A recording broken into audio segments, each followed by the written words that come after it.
సనాతన బంధువులందరికీ నమస్కారం. నేను చేతనా బొలిశెట్టి, భీమవరం. శ్రీమద్ రామాయణంలోని బాలకాండలోని 4వ సర్గంలోని విశేషములను తెలుసుకునే ప్రయత్నం చేద్దాం.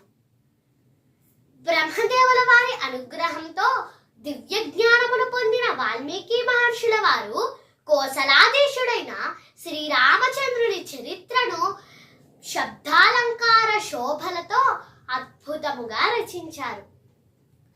24,000 శ్లోకానాం ఉక్తవాన్ ఋషిః తథా సర్గశతాన్ పంచషట్కాండాని తథోత్తరం. వాల్మీకి మహర్షుల వారు ఈ శ్రీమద్ రామాయణమును 6 కాండములుగా 24,000 శ్లోకములతో 500 సర్గములలో అద్భుతముగా రచించారు.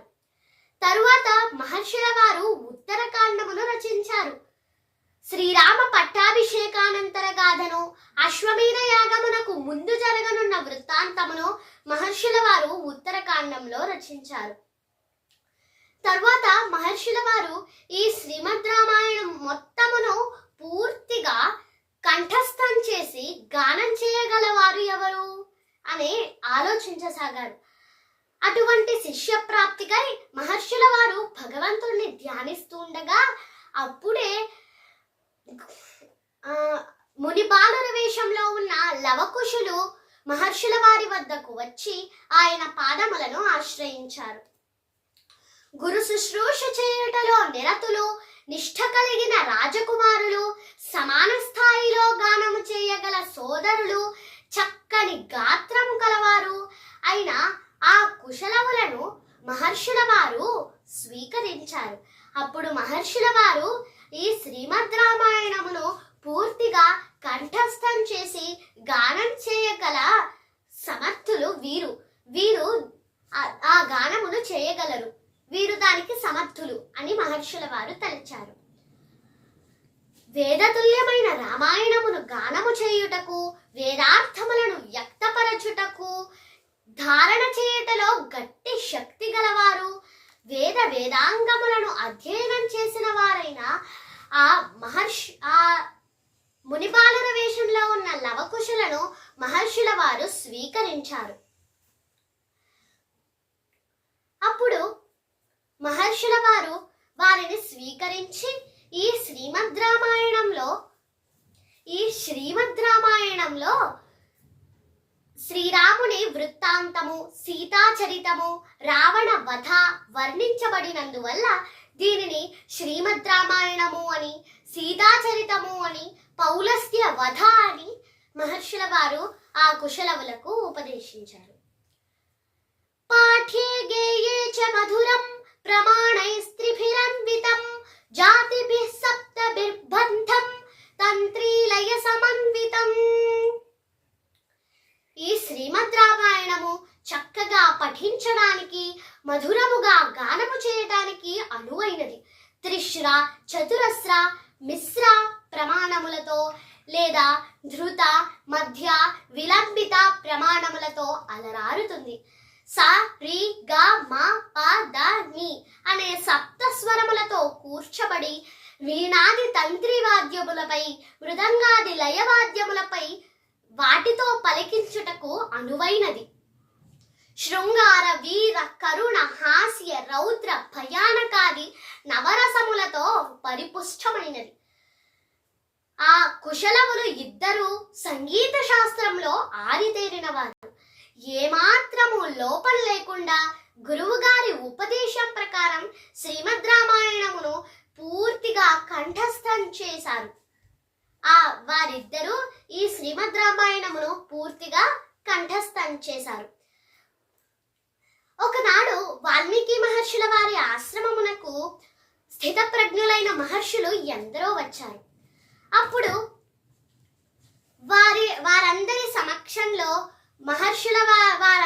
మహర్షులందరి సమక్షంలో లవకుశులు ఈ శ్రీమద్ రామాయణమును గానము చేశారు.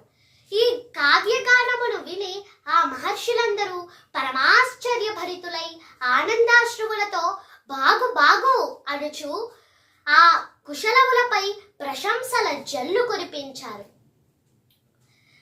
అప్పుడు మునులందరూ, ఆహా, ఈ గానమాధుర్యము అత్యద్భుతము, శ్లోకముల రచన వైశిష్ట్యము ఇంకా ప్రశంసనీయము.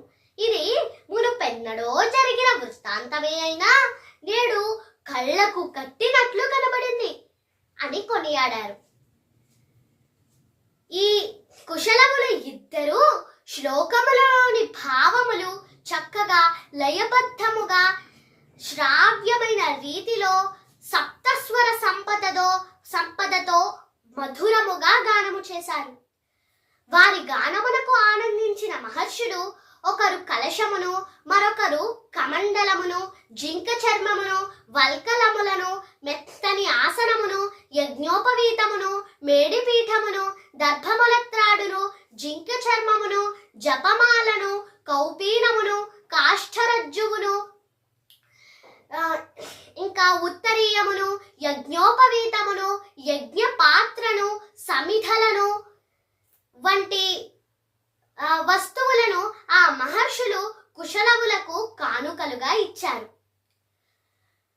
ఒకనాడు కోసల దేశంలో లవకుశులు వీధులలో, రాజమార్గములలో ఈ శ్రీమద్ రామాయణమును గానము చేస్తూ ఉండగా భరతాగ్రజుడైన శ్రీరామచంద్రుల వారు ఒకసారి వారిద్దరిని తిలకించారు. వెంటనే వారిద్దరిని తన భవనమునకు రప్పించారు శ్రీరామచంద్రుల వారు. సోదరులు, మంత్రులు వీరందరూ ఉండగా రామచంద్రుల వారు ఒక బంగారు సింహాసనముపై ఆసీనులై ఉన్నారు. అప్పుడు శ్రీరాముల వారు అశ్వమేధ యాగ దీక్షలో ఉన్న ఆ రామచంద్రుల వారు తన సోదరులైన లక్ష్మణ, భరత, శత్రుఘ్నులతో,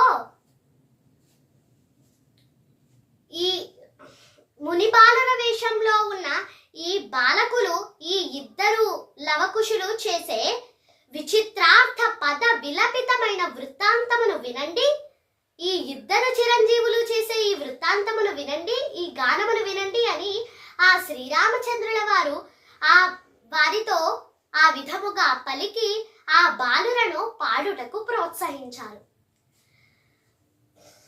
ఆ బాలకులిద్దరూ ప్రసిద్ధికెక్కిన రామాయణ గాథను మధురముగా శ్రావ్యమైన కంఠస్వరముతో సప్తస్వర సంపదతో అద్భుతముగా లయబద్ధంగా గానము చేశారు. హ్లాదయత్ సర్వగాత్రాని మనాంసి హృదయాని చ శ్రోత్రాశ్రయ సుఖం గేయం తద్భభౌ జన సంసది. ఆ మహాజన సభలో చక్కగా మధురముగా గానము చేసిన ఆ పాట సదస్యులందరి శరీరములను పులకింపజేసింది, మనస్సులను ఆహ్లాదపరిచింది, హృదయములను ద్రవింపజేసింది. అప్పుడు శ్రీరాముల వారు ఆ కుశలవులను చూసి, వీరిద్దరూ, ఈ కుశలవులు ఇద్దరూ ముని బాలన వేషంలో ఉన్న రాజలక్షణములు గలవారు, తపస్సంపన్నులు, గొప్ప తపస్సంపన్నులు, గాయకులు. వీరిద్దరూ చేసే శ్రేయస్కరమైన ఈ గానమును వినండి, ఈ వృత్తాంతమును వినండి అని ఆ రామచంద్రుల వారు ఆ కుశలవులపై ప్రశంసలు కురిపించి ఆ ముందు ఉన్న సభలో వారందరితో, సోదరులైన తన సోదరులతో, మంత్రులతో అందరితో పలికారు. ఆ శ్రీరామచంద్రుల వారు ఆ గానము వినడంలో నిమగ్నులైపోయారట. ఎంత విన్నా వారికి తనివి తీరలేదట. ఈ వీడియోలో మనం 4వ సర్గంలోని విశేషములను తెలుసుకున్నాం కదా. తరువాత వీడియోలో 5వ సర్గలోని విశేషములను తెలుసుకునే ప్రయత్నం చేద్దాం. ధన్యవాదములు. జై శ్రీరామ్. భారత్ మాతా కీ జై.